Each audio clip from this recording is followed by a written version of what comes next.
New York City, a hub of dreams and schemes, gave us a holiday figure who is both enchanting and deeply unsettling. What if the Santa Claus you adore wasn't a harmless bearer of gifts, but the product of mythological manipulation and eerie surveillance? It all began in the 1800s with two New Yorkers who took ancient legends and twisted them into something both magical and disturbing. It started innocently enough. Clement Clark Moore, a professor of Oriental and Greek literature, wrote a poem in 1822 for his children. He called it A Visit from St. Nicholas, but you know it as The Night Before Christmas. What Moore did was no less than alchemy. He transformed the remnants of old myths into a story so enchanting, people forgot where it came from.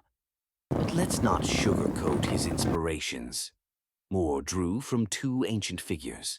The first was St. Nicholas, a bishop from the 4th century renowned for his charity, but also for tales of judgment, leaving gifts for the good and nothing, or worse, for the wicked.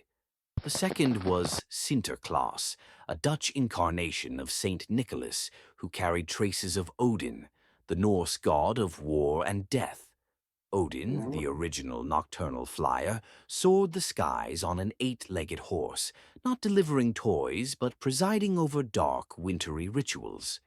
Moore sanitized these legends, crafting a Santa who looked less like a judge or warlord and more like a jolly elf.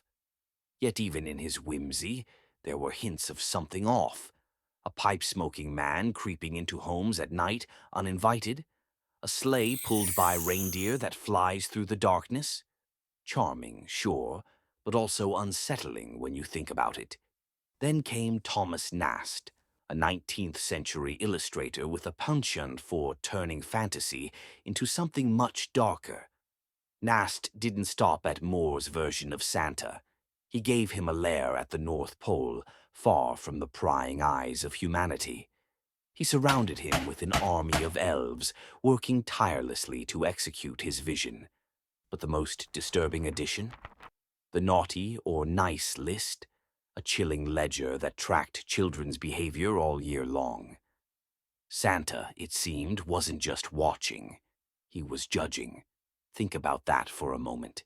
A figure who sees you when you're sleeping, knows when you're awake, and decides your fate. Santa went from a harmless giver of gifts to an omnipresent enforcer of moral conduct, a veiled threat wrapped in red velvet. And let's not forget the psychological toll.